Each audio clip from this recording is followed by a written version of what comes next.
Good afternoon, everyone, and welcome to the opening session of the 2016 Singapore Symposium in Legal Theory.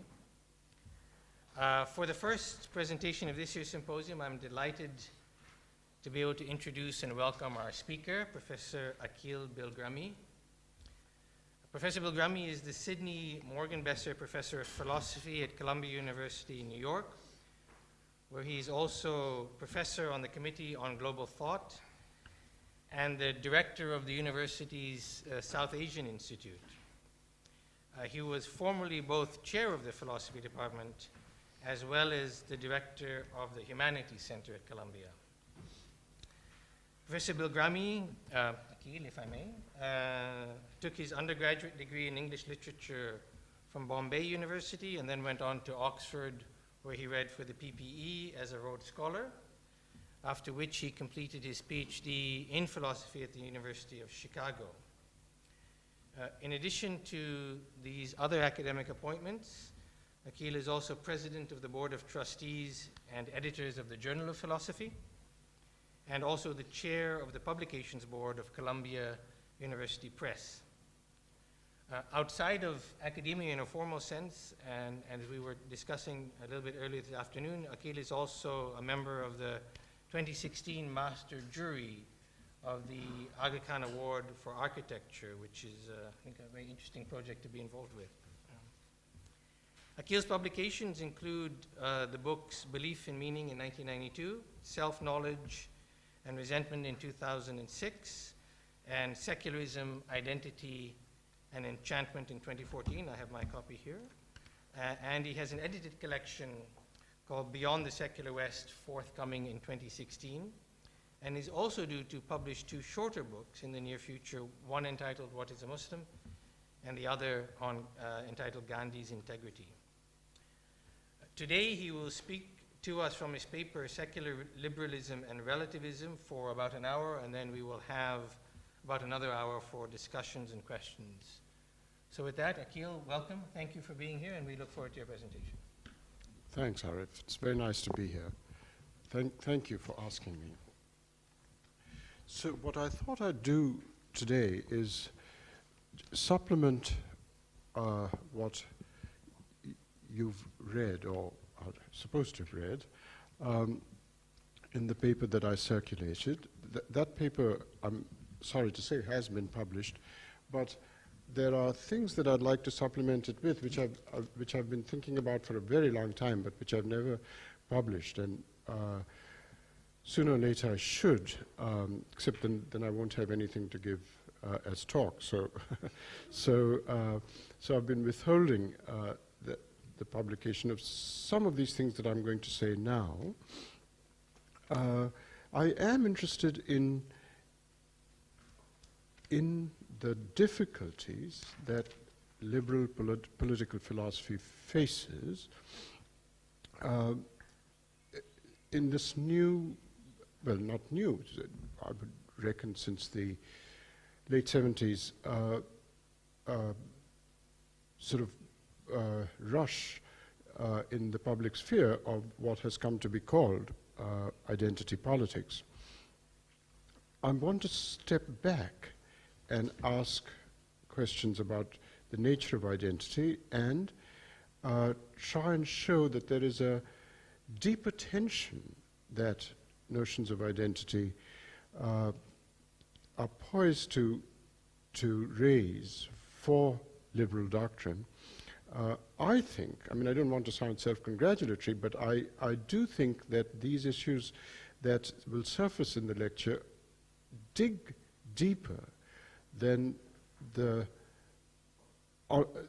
issues that surfaced in the familiar debate between communitarianism and liberalism.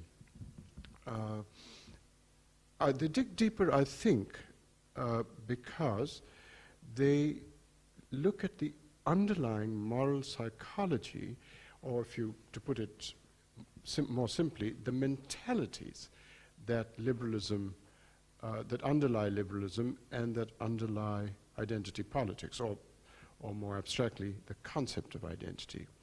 So that's what I'm going to try and present.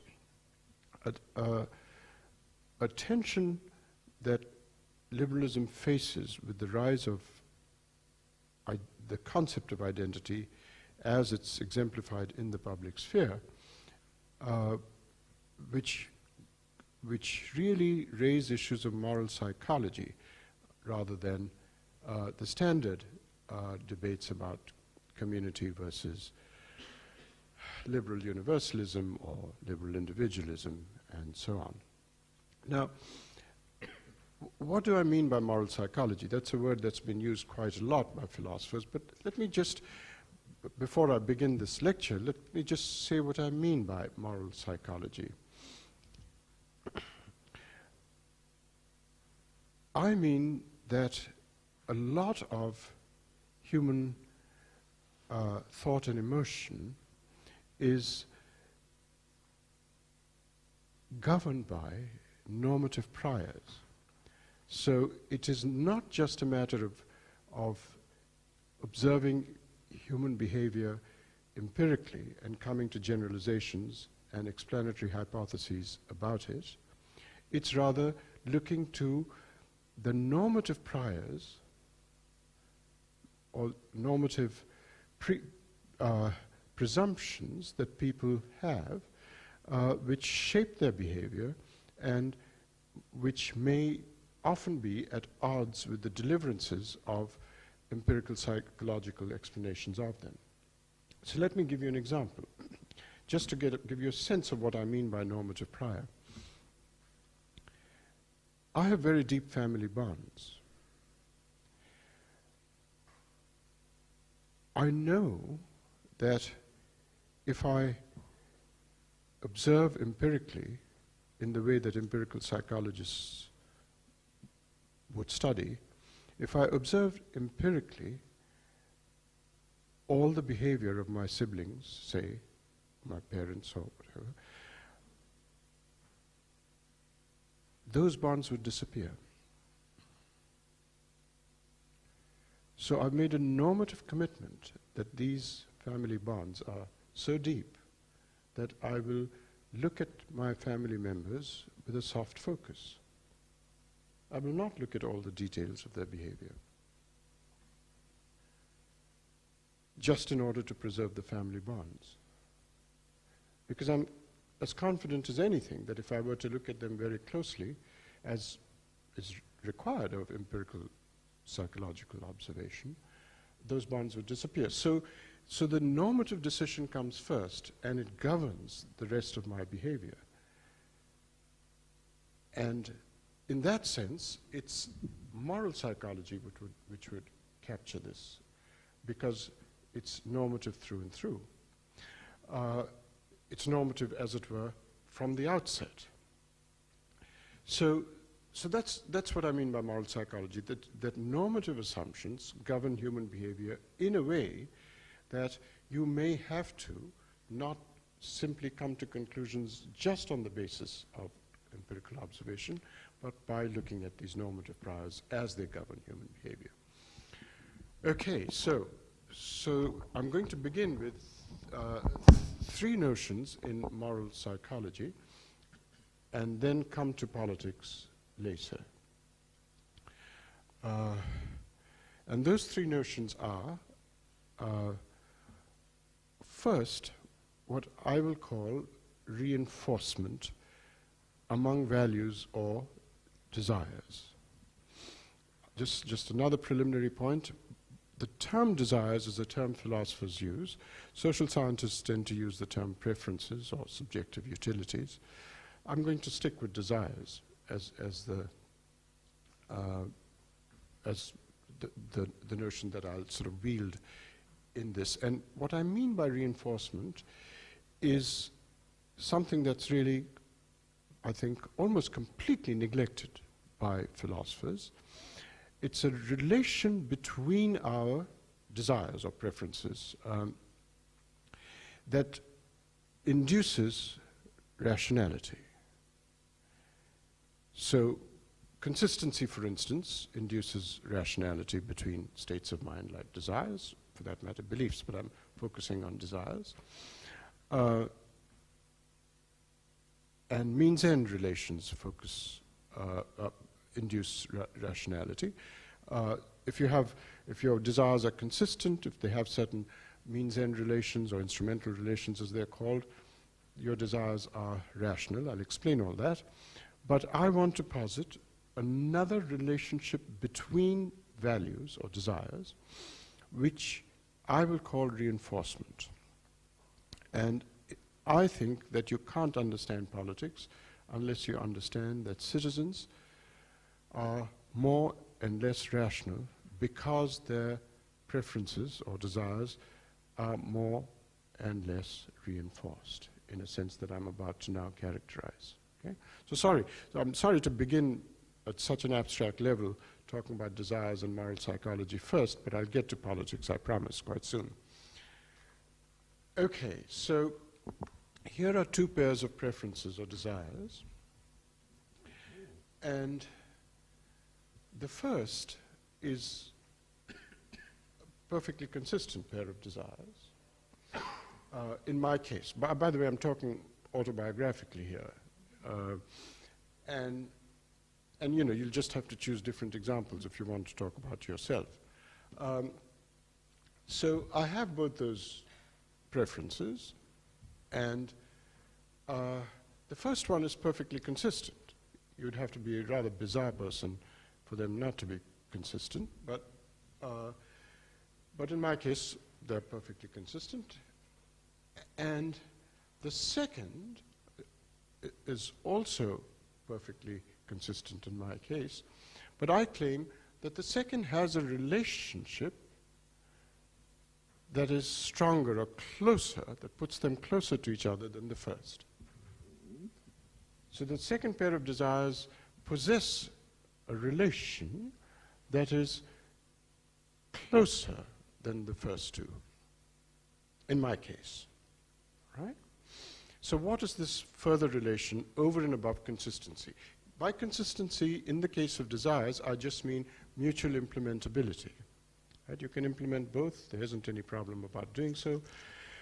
And that's just all that consistency means. It's a completely uninteresting relationship, very important. You wouldn't have the propositional calculus and deductive logic without consistency. But it isn't an interesting relation particularly. It's so deep and so obvious that so both are consistent, but I'm claiming the second is got a relation, the preferences are related to each other in a way that is stronger than, over and above consistency. I want to call that reinforcement, that further relationship. The second pair of preferences reinforce each other. Now, somebody might say that the second pair of relations indeed have a further, the second pair of preferences indeed have a further relation over and above consistency, but it's nothing new and nothing interesting. It's just good old means-end relations, right? See, philosophers like Hume and Adam Smith, who think that values are in some sense reducible or derivable, if not reducible, to desires and states of mind, like moral sentiments and desires and preferences, allow only two forms of rationality-inducing relations. One is consistency, and one is means-end. And Hume made a meal out of means-end instrumental relations between desires. So what I'm going to suggest is that the second pair, though it seems like just a familiar, say, from Hume and Adam Smith, relation of means to end, in fact, is not a means-end relation. And here's why. What does it mean to say that two desires are related instrumentally? It could only mean that one pursues the one desire in order to pursue the other desire.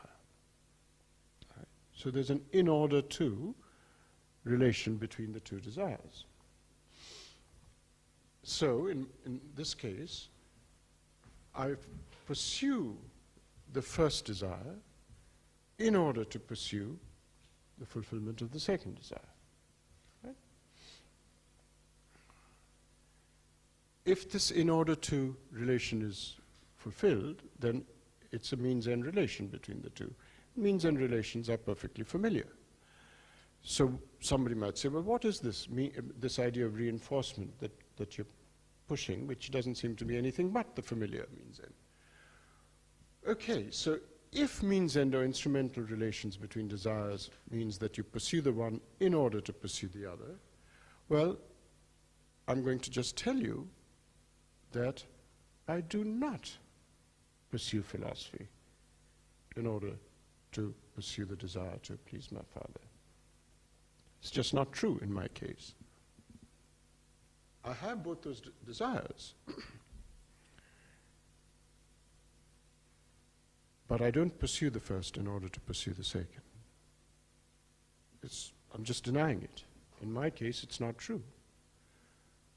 Yet I have both those desires. Now, I mean, you just have to believe me that they don't. And you know, people might say, anything to do with your father, I just don't believe what you have to say about it. Well, that may be true, but in that case, just give another example. Right? But so I do pursue philosophy. I do want to please my father. I know that pursuing philosophy will actually please my father, yet I don't do it in order to please my father.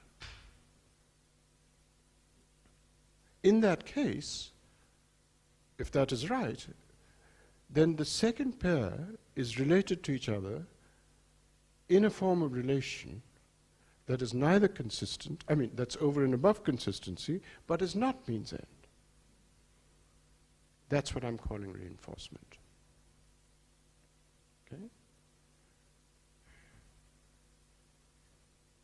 Okay, is that clear? That these two desires are related, they're consistent, they're not means-end, and being something over and above the consistency of the first pair, we need a name for this relationship that they possess, over and above consistency. It's not means-end, and that's further relationship I'm calling reinforcement. I mean, remember, I know that even though I know that if I pursue my desire to do philosophy, I will have pursued the desire to please my father. My father was an intellectual. He wanted me to be an intellectual, so on and so forth, and it's just all autobiography. So I know all these things, but nevertheless I don't do the one in order to do the other. Okay? It may in fact be instrumental, but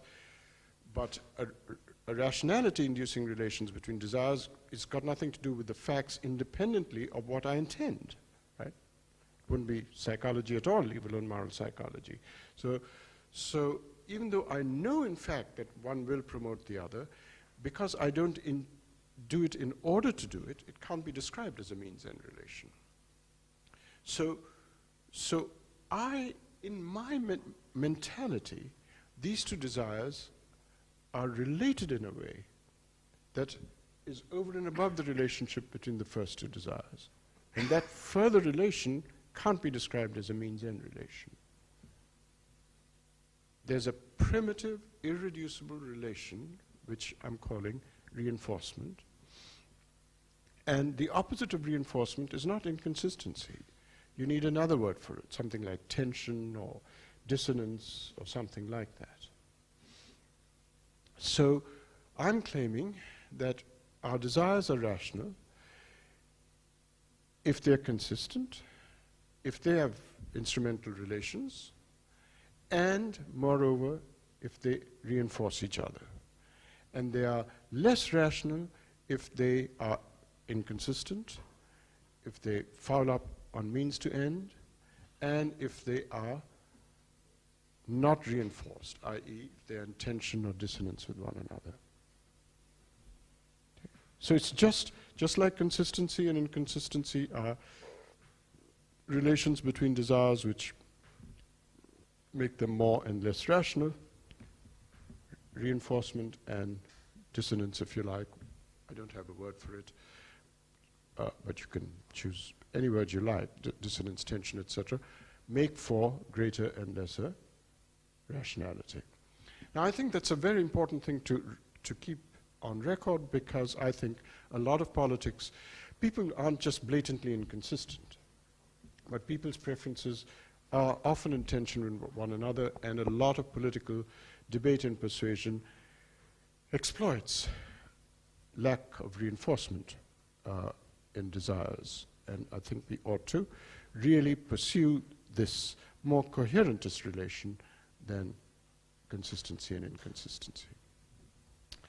Okay, so that's what I mean. So my first concept that I will use and deploy, first moral psychological concept, is the notion of reinforcement between preferences.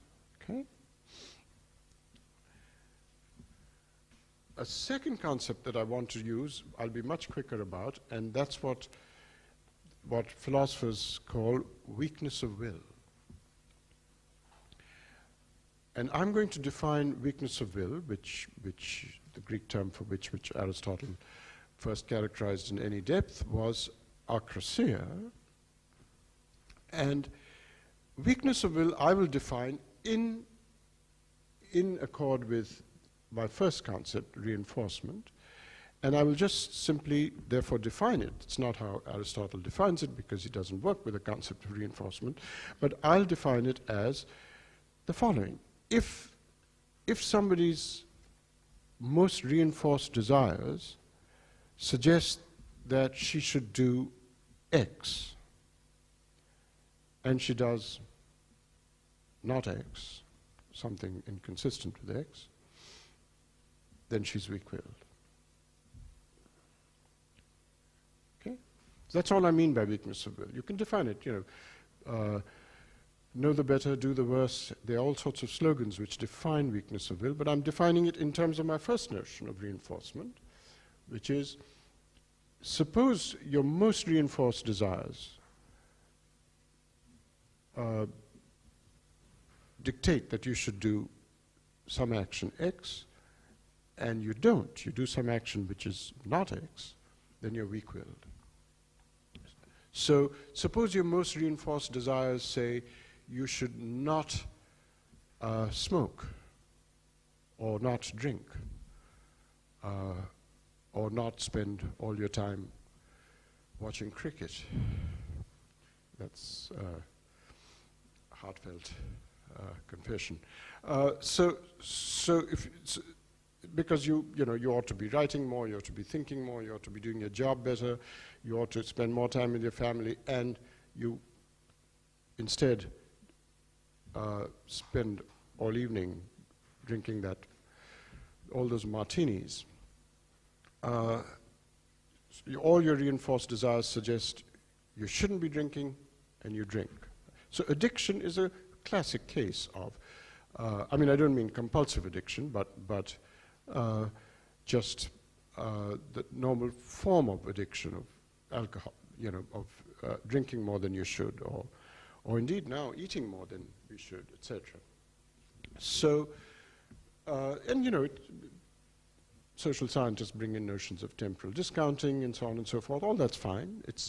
These are all just ways of spelling out what weakness of will is. And addiction of non-compulsive addiction is a classic case of weakness of will.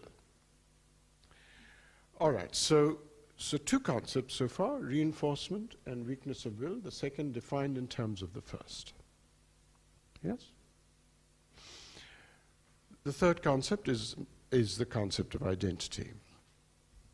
Now let me see, I'm going to have to, Arif, you're going to have to help me. So just the next, oh yeah, sorry.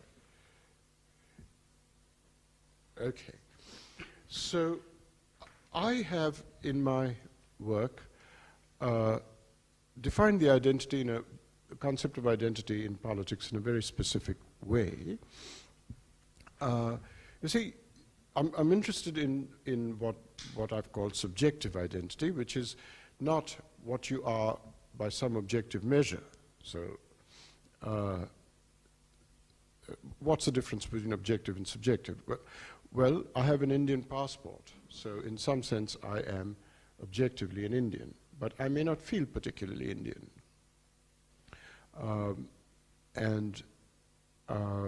So some of these transgender identities are cases where you are, by some objective chromosomal criterion, a certain gender, but you actually want to opt out of that.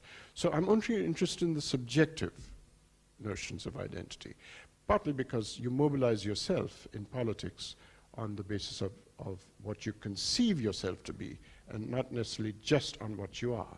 Over and above being what you are, if you also conceive of yourself that way, then you're more likely to mobilize yourself in politics. So I'm interested in the self-conception ideal of identity, not just the what is given by objective criteria. So, so what is subjective identity? Now, it's tempting to just say that if you have very strong feelings about who you are, that's what your subjective identity is. But that can't be right, because sometimes, first of all, it's very hard to measure intensity of feeling. I mean, intensity is not really a analytically very rigorous idea. So no doubt people who have certain subjective identities do feel intensely. It doesn't really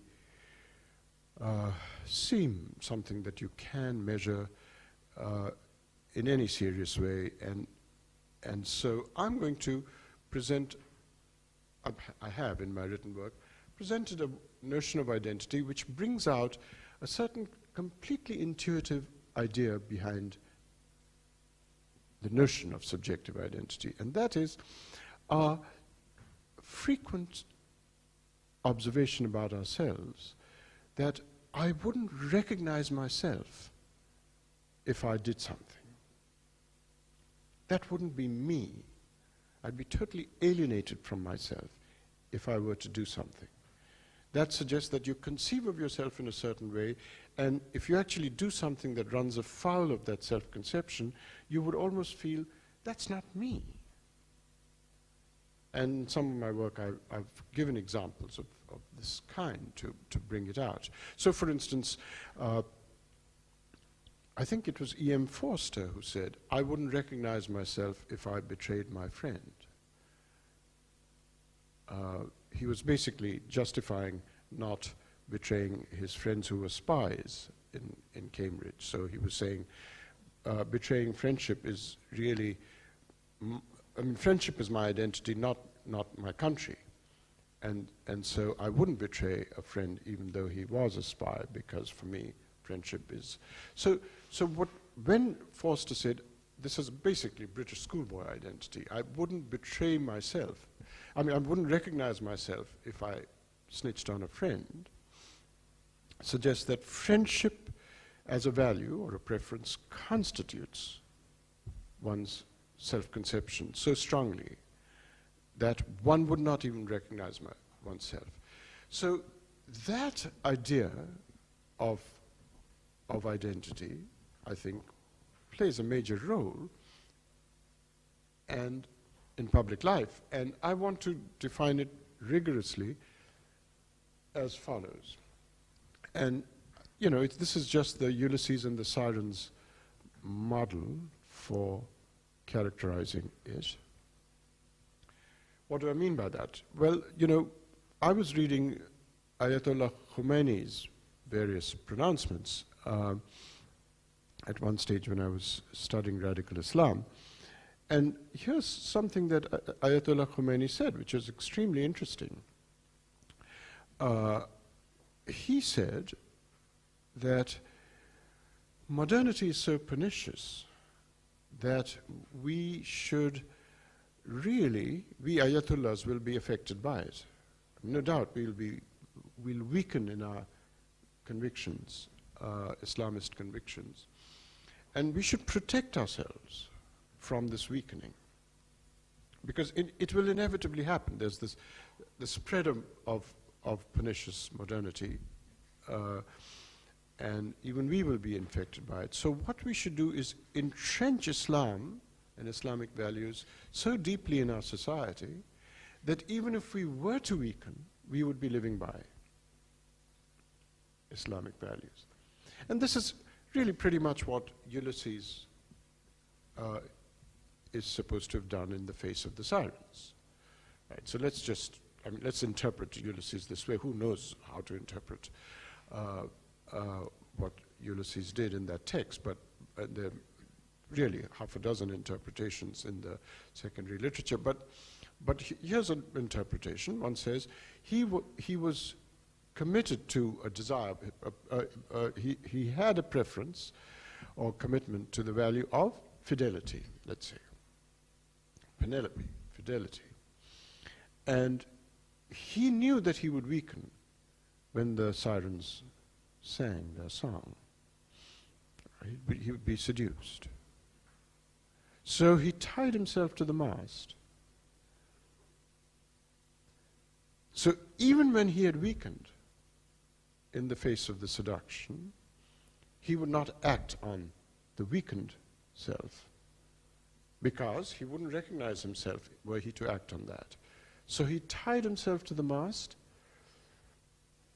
so that were he even to weaken, he couldn't act on the weakened state, but he would be acting on the commitment he had as a prior. Right?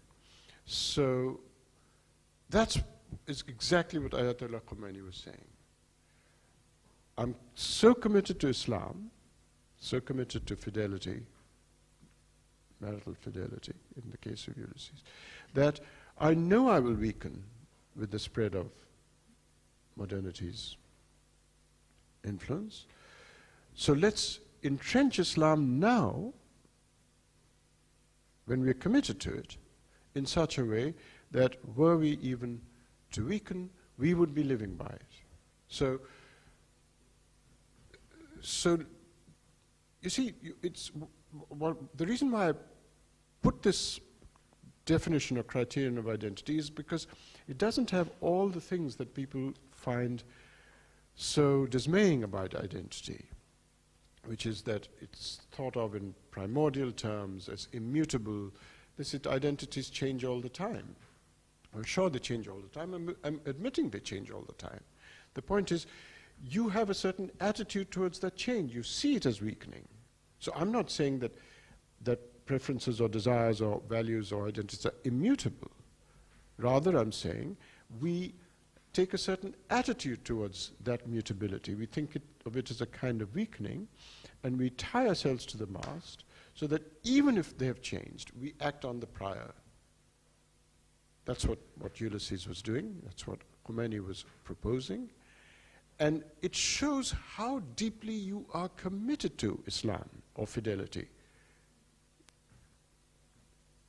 It shows how deeply you're committed to it, that you will see your changes in you and your states of minds and preferences in a way that you will say, I won't be able to recognize myself, and so you entrench your presence. So it's a temporal, it's a definition indexed to times.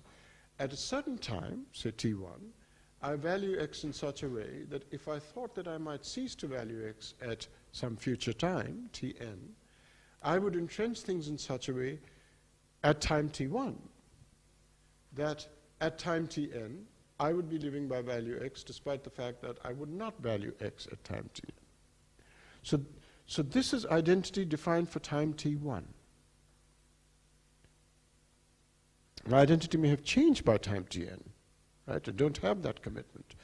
But at time T1, this commitment, held in this Ulysses and the Sirens way, is identity constituting.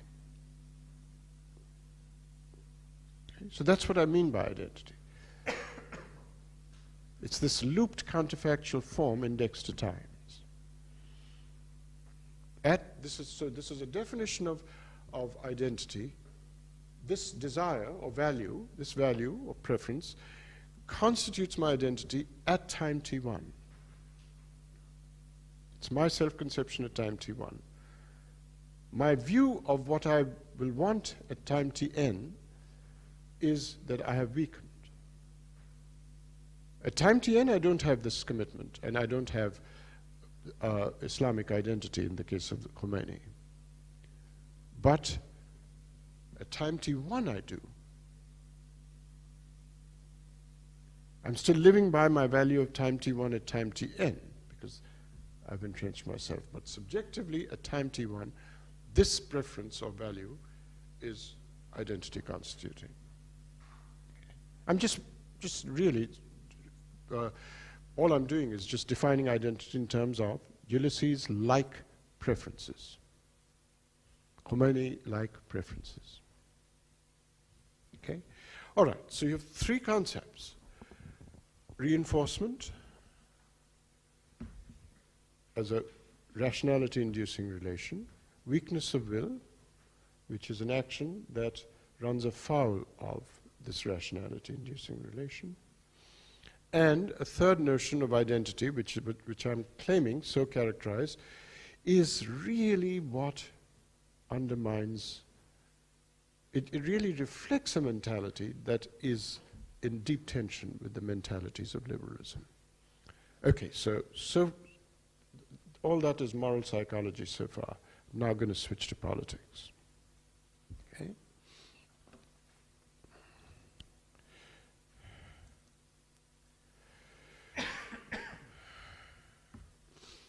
All right, so here is maybe the most fundamental commitment of liberalism at its highest generality. And those slashes, so the slogan is, individual citizens must be left unimpeded to pursue their own values and conceptions of the good life, to pursue their own values or conceptions of the good life.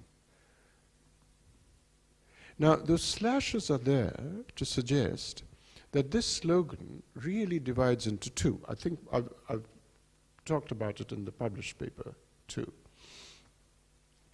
And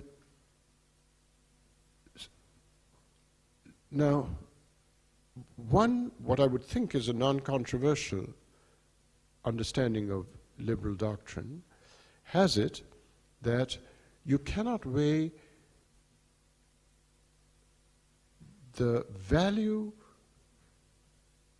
present in the first half of that slogan, the one before the slashes, on the same scale as all the values and conceptions mentioned in the second half. Second half talks of values and conceptions that are substantive. Right? Standard examples, Islam being one, socialism. And it could be very, the examples could be very much less political. I mean, I value watching cricket, or playing cricket. I value theatre, etc. Right? Or Islam, socialism, all sorts of substantive values that people have. That's what is mentioned in the values and conceptions of the good life. Somebody likes theatre, somebody likes socialism, somebody likes Islam, whatever it is, whatever the values are. But the first half of the slogan expresses a value, which is the value of non-interference. And that value, according to liberal doctrine, is special in the sense that you just can't weigh it on the same scale as these other values. If you don't believe that, you're really not a liberal. Whatever else you are, you're not a liberal. And actually, I am a liberal, so I do believe that you simply cannot see the non-interference expressed in the first half of the slogan as being just simply of a piece with the substantive values and conceptions of the good life mentioned in the second. So something like non-interference is set apart for liberal doctrine. But what is true of liberalism goes further than that, what I would think is an innocuous claim, that it is not merely set apart, but it is set apart in a very specific way. And that is that non-interference, i.e. what the first half of the slogan expresses, cannot be justified by appeal to the substantive values and conceptions of the good life mentioned in the second. So it's not just set apart, but set apart in a very specific way. It cannot be normatively consolidated and justified by appeal to, say, Islam or socialism or whatever. Such justification as it has cannot appeal to these values. You must justify non-interference as a liberal value, central liberal value, in terms that don't appeal to these. Why? Because the values mentioned in the second half of the slogan are variably held. You may value Islam, I may not. You may value socialism, I may not. You may value cricket, I may not. And it is felt that if something so deep and central in our public and political lives, such as non-interference as a value, is justified by values, substantive values that can be variably held, they will be unstable, and that's unacceptable. So they must be justified in a way that by appeal to something which is not variably held. Right? Will give it the right stability. That's the hallmark of a standard classical understanding of liberalism. It's the thing that communitarians attacked, but I'm claiming there's a lot of conflation and confusion in that attack. I'm trying to get a cleaner thing going over here, which is based on moral psychology, not on some devotion to a notion of community. Not that I lack that devotion, I take no stand on it here. And I hope to get through this hour or two without having to tell you my views on that. Okay, so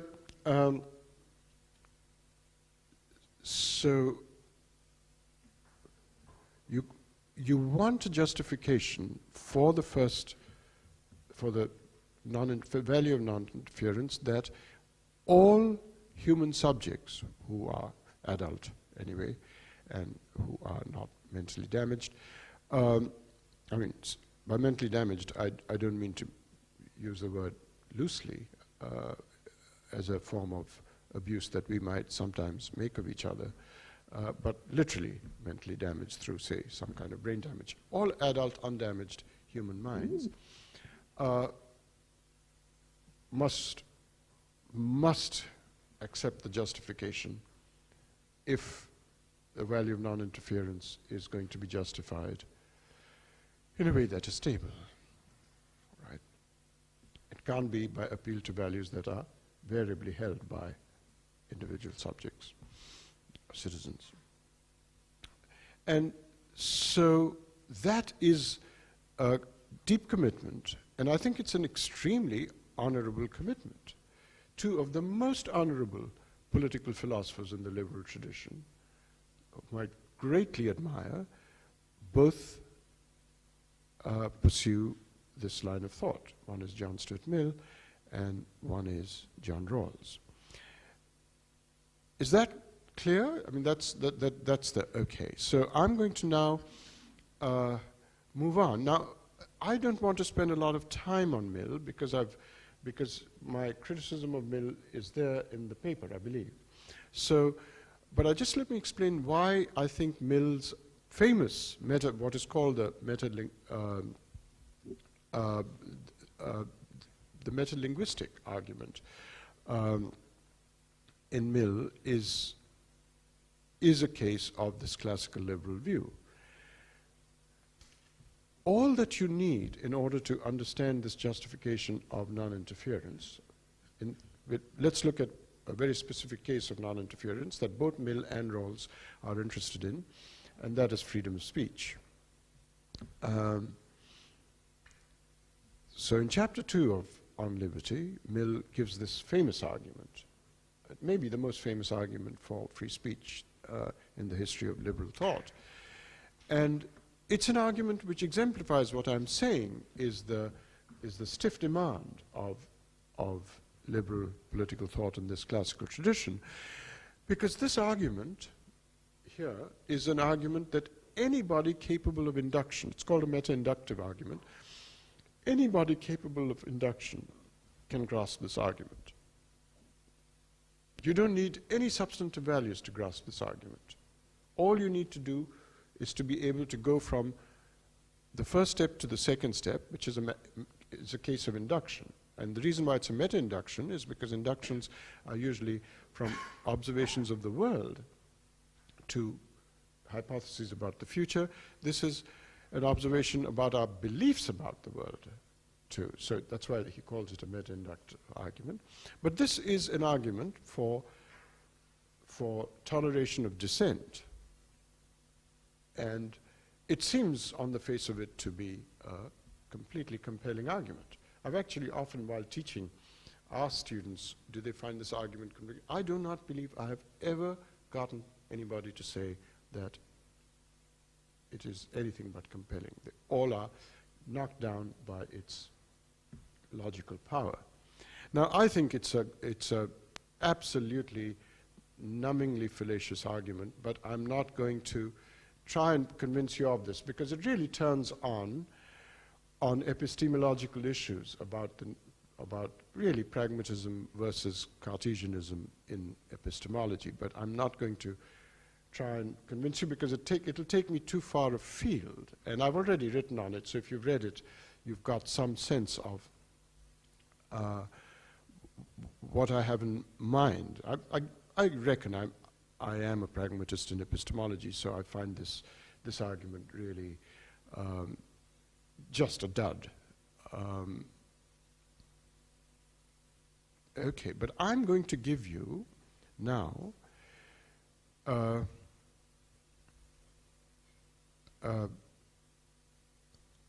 I'm going to give you a contractualist version of this argument, which is not there in the paper. I'm going to give you, in Rawls' social contract theory, an updating of this argument in a form that does not bring in any controversial issues in epistemology, which I couldn't possibly, I mean, the idea that I should convince 20 people of pragmatist epistemology as opposed to Cartesian fallibilist epistemology is a very tall order. I mean, I don't think I have the rhetorical powers to be able to do that in a short while. And so I'm not going to even try and convince you of this. The best I could do was in the paper you've read. But I'm going to just reformulate this argument in Rawlsian terms as in a contractualist revision of it. But it's basically, I think, the same argument.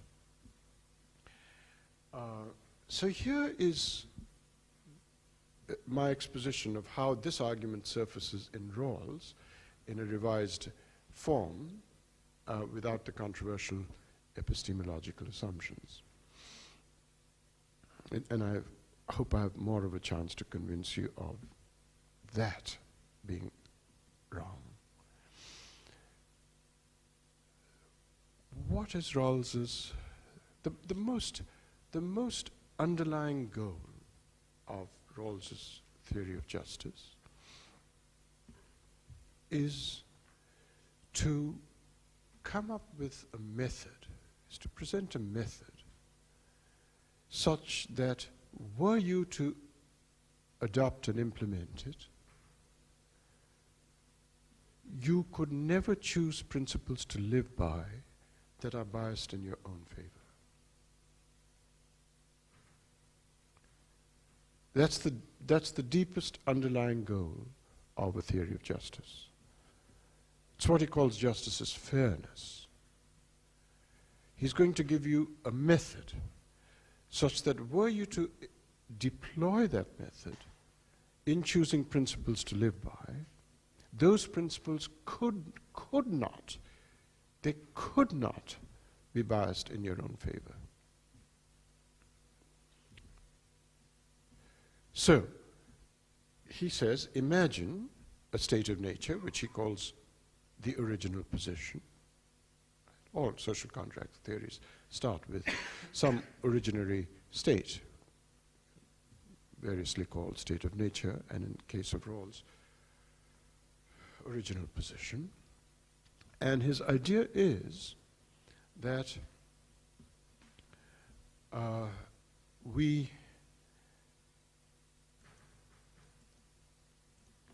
I'm sorry, I'm just going to go back to the previous one, the liberal slogan.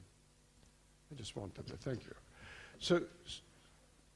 So he says, in this original position, imagine that we are, like all contractors, gathering, and out of each person's individual rational self-interest, each person chooses principles to live by.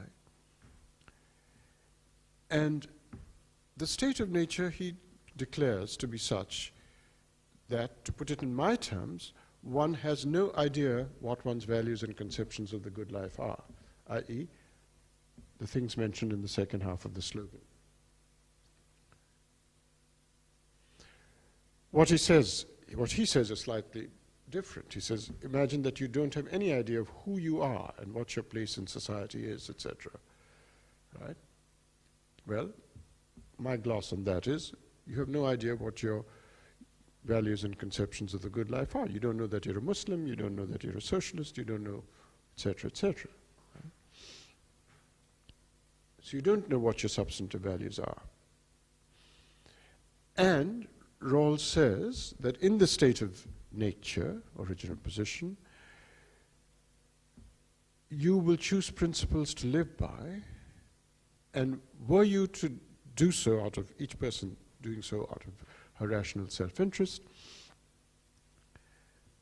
you could never choose principles that are biased in your own favor. What he's saying is that behind this, that in this original position, he calls it, as you all know, I mean, I'm really, this is mother's milk to all of us, but let me just say it. So we have a veil of ignorance. We don't know what our substantive conceptions of the good life are, right? We're ignorant of them.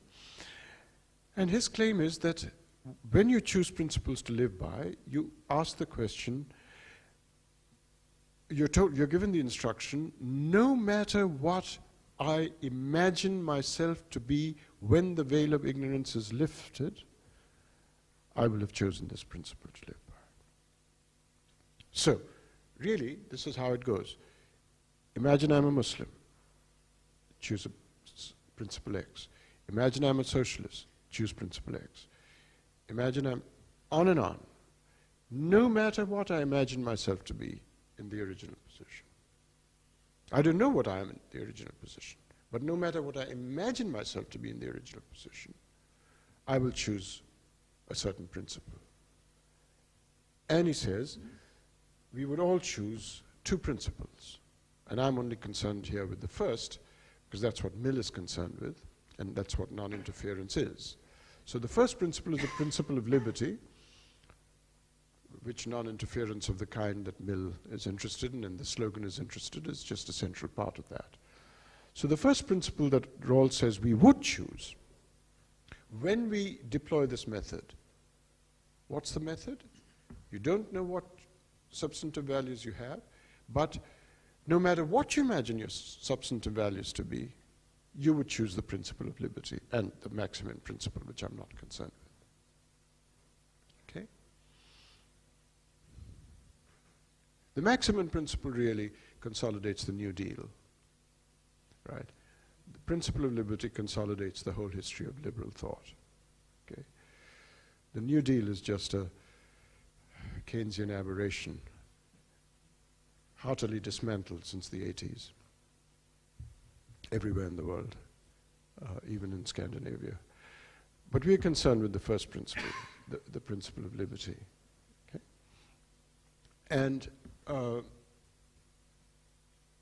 he says, no matter what we imagine ourselves to be, we will have chosen it.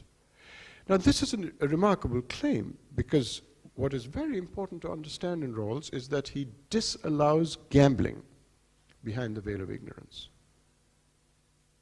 You're not allowed to say, oh, well, there's only about a 5% chance that I'm a radical jihadi Muslim, Islamist, right? So why the hell don't I just choose free speech? I wouldn't want to censor I'm not likely to be a radical Islamist, so if some Anglo-Indian novelist writes some novel trashing my most cherished beliefs, I'm not likely to want to censor him. It's so unlikely that I'm a radical Muslim.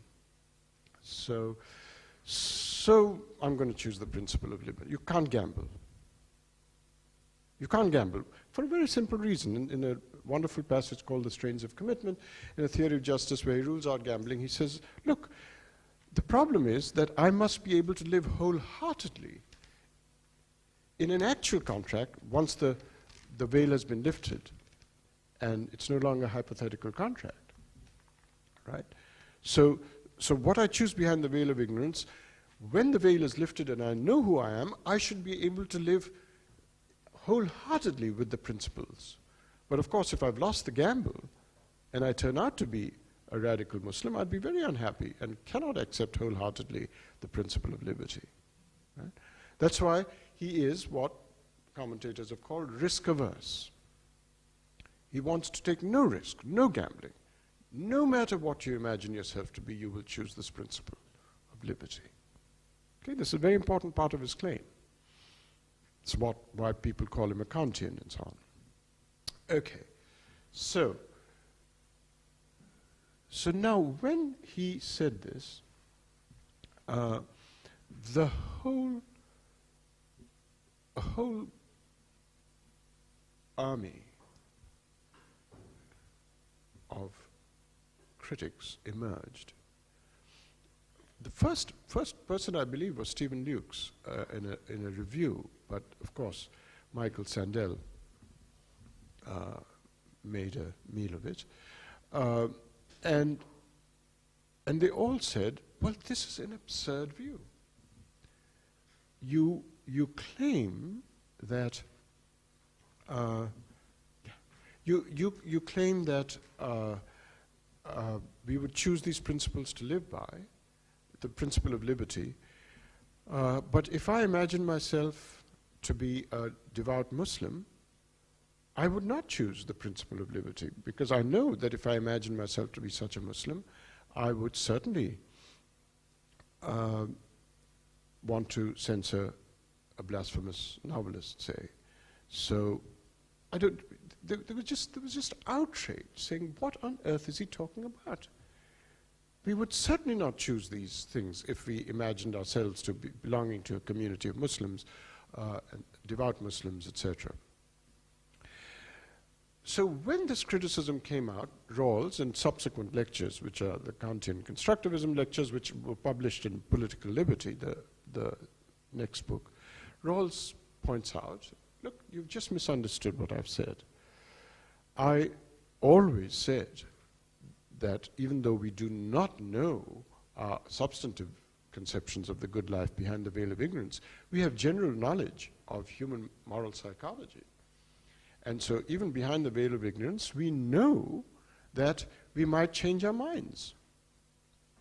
Human beings change their minds. So, he says, this general fact about human beings, I'm allowing people to know. People just don't know their particular substantive conception of the value, but they have general knowledge about human nature and human beings behind the veil of ignorance. So behind the veil of ignorance, even if I imagine myself to be a Muslim, a devout Muslim, I would still choose the principle of liberty, because I would also imagine myself, I would know myself, because this is an ordinary human knowledge, I would know that I might one day change my mind.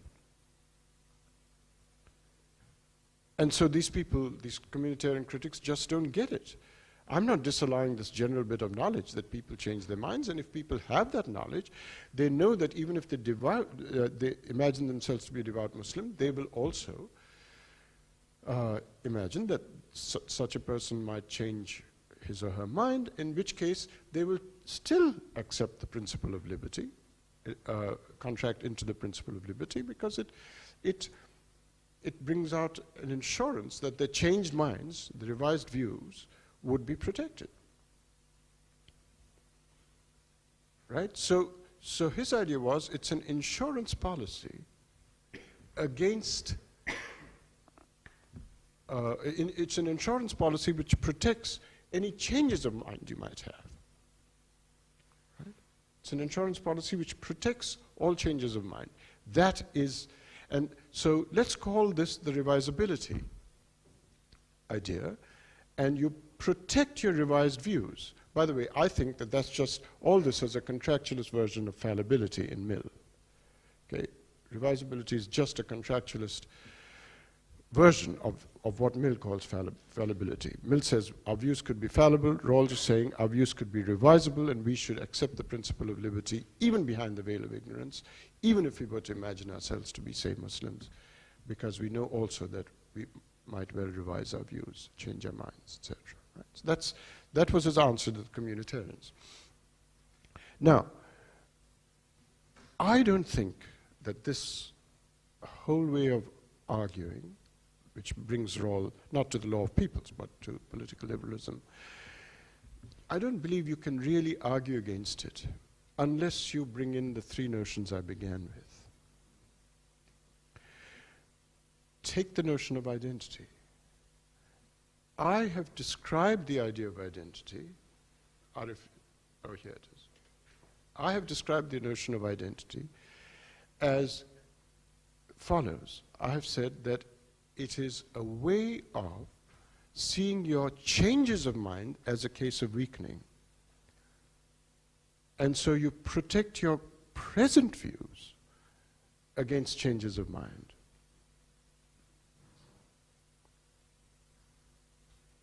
Right? So Rawls says you should take out an insurance policy to protect your revised views and accept the insurance policy is the principle of liberty, non-interference. But I've defined identity to be protecting your current views against changes of mind. That's the impasse. That's the underlying clash of mentalities between identity politics and liberalism. It doesn't have to do with community. It has to do with something much more abstract.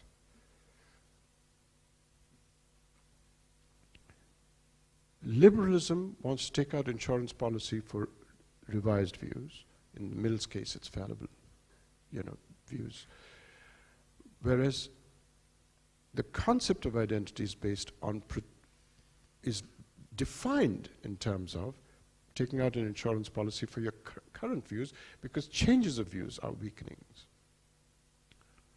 It's self-conceptions by which you say, I wouldn't recognize myself if I was that kind of. Right? So this is the underlying impasse between the two.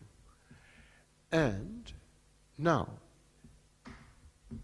it's bad enough that there's an impasse, and I believe this is the underlying clash of mentalities or moral psychologies between liberalism and identity politics, or the concept of identity. But you see, if you have this clash, the liberal always loses. So take Rawls. Behind the veil of ignorance, suppose a person imagines himself or herself to be not just a Muslim, a devout Muslim, not just a Muslim and devout Muslim who holds her Islamic values in this identitarian way, in the Ulysses and the Sirens way, which gives rise to the impasse with the liberal mentality, but also has all her Islamic values. So imagine myself not only as having Islamic values, not only as having Islamic values defined in this Ulysses and the Sirens identitarian form, but also highly reinforced by my other values. So I'm going back to my initial concepts now. So suppose it's highly reinforced in the specific rationality-inducing sense that I mentioned at the outset.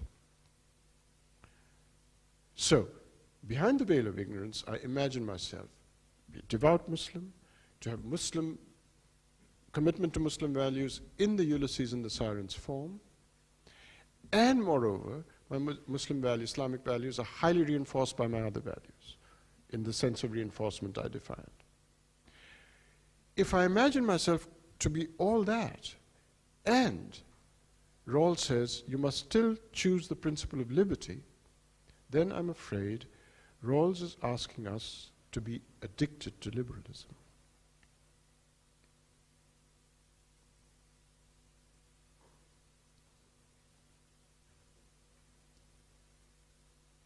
Making liberalism a completely irrational point of view.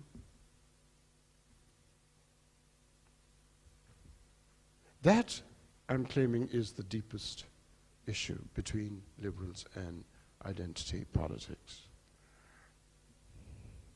So a lot of work has to be done to come up with alternative moral psychology, some of which I pursue in the paper, but I wanted to give this line of argument which I think underlies and supplements what I say in that paper through these notions that I started with, these three notions, and seeing the Rawlsian updating of Mill as capturing a moral psychology, a mentality of liberalism that is undermined by identity at this abstract level, and not just the familiar communitarianism versus liberalism. Thanks very much.